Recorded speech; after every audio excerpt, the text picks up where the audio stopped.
Bonjour, nous sommes au sommet de l'une des... Plus bas, là. Bonjour, nous sommes au sommet de l'une des 4 sculptures monumentales que vient de réaliser Louise Bourgeois pour l'ouverture de la Tête moderne à Londres.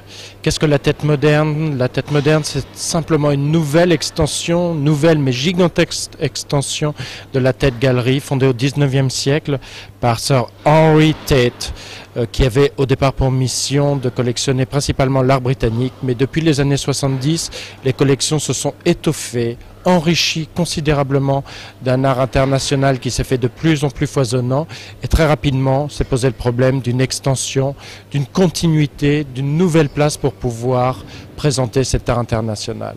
C'est ce qui vient de se réaliser aujourd'hui avec la Tête moderne qui est actuellement inaugurée. Quelques chiffres pour vous donner la démesure de ce projet. 134 millions de livres, donc plus d'1 milliard de francs ont été nécessaires à la rénovation de cette ancienne centrale construite par Sir Giles Gilbert Scott, le fameux auteur des cabines anglaises rouges, célèbre architecte des années 60. Le tout a été rénové par Herzog et de Meuron, les 2 grands architectes suisses qui actuellement enchaînent projet muséo sur projet muséo. Qu'ont-ils produit? Ils ont produit 34 000 m² de surface disponible, dont 6 000 m² destinés seulement à la collection d'art international du XXe siècle, un hall gigantesque dans lequel nous nous trouvons et où se trouvent ces 4 sculptures de Louise Bourgeois commandées spécialement, 2 espaces de 980 m² pour des expositions temporaires, 2 librairies, une cafétéria, un restaurant. Après une visite rapide de la Tate Gallery, que peut-on y voir? Eh bien, essentiellement de l'art du XXe siècle, anglais et international, présenté thématiquement autour de 4 grands thèmes qui vont de la nature à l'art corporel.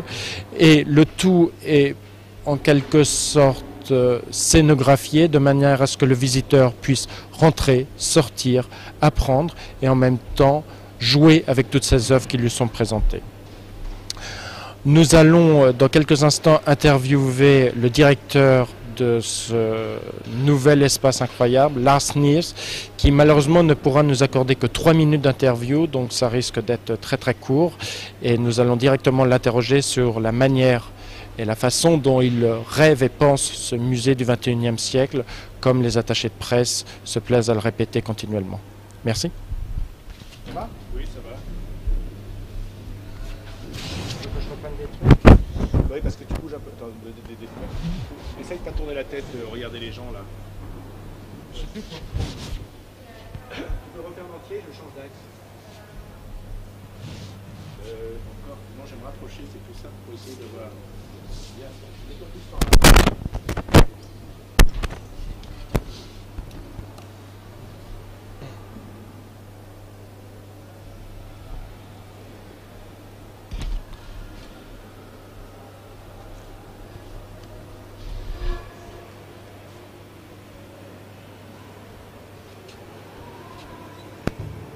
J'ai fait combien là? 3 minutes, 4 minutes?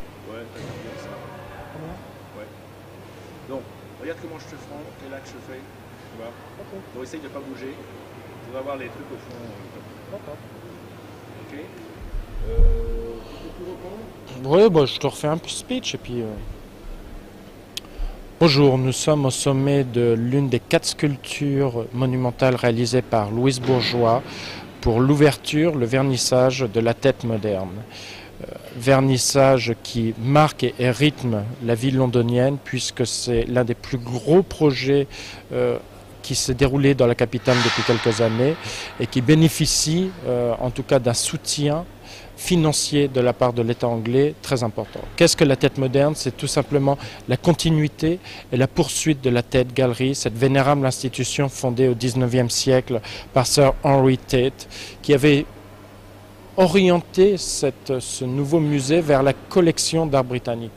Or, depuis les années 60 et 70, ces collections se sont enrichies d'œuvres internationales qui sont devenues de plus en plus importantes au sein de cette collection, au point qu'il est devenu évident rapidement que la Tate Gallery n'avait pas les espaces suffisants ni le projet pédagogique suffisant pour montrer l'intégralité de ses collections, c'est-à-dire à peine 10%. Depuis la fin des années 80, la Tate cherchait à s'agrandir, cherchait à se donner une nouvelle dimension, ce qu'elle a fait en 88 déjà avec la Tate Liverpool, ouverte à Liverpool, puis en 93 avec la Tate Saint-Yves. Aujourd'hui, la Tate moderne est l'extension la plus importante de la Tate Gallery. Donc 2 sites à Londres, l'un consacré entièrement à l'art britannique, la Tate Britain, qui reste sur l'ancien site, un site consacré entièrement à l'art du XXe siècle, anglais et international, la Tate moderne. Projet pharaonique, gigantesque, fabuleux. 34 000 m² ont été rénovés ici, grâce aux architectes Herzog et de Meuron, les 2 grands architectes suisses qui actuellement enchaînent restauration sur restauration de nouveaux musées. Le bâtiment en lui-même était un bâtiment exceptionnel, construit par Sir Gilbert Scott, le fameux auteur des cabines téléphoniques rouges anglaises, mais aussi un grand architecte des années 60. Herzog et de Meuron ont construit ici, ont rétabli ici un bâtiment très austère, une décoration luxueuse et austère, très dépouillée, avec des couleurs sobres.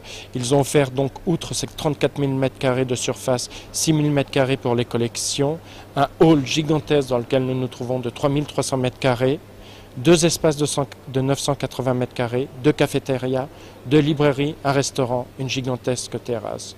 Autant dire un ouvrage, un bâtiment qui va dorénavant marquer la vie culturelle du XXIe siècle, aussi bien à Londres qu'en Europe.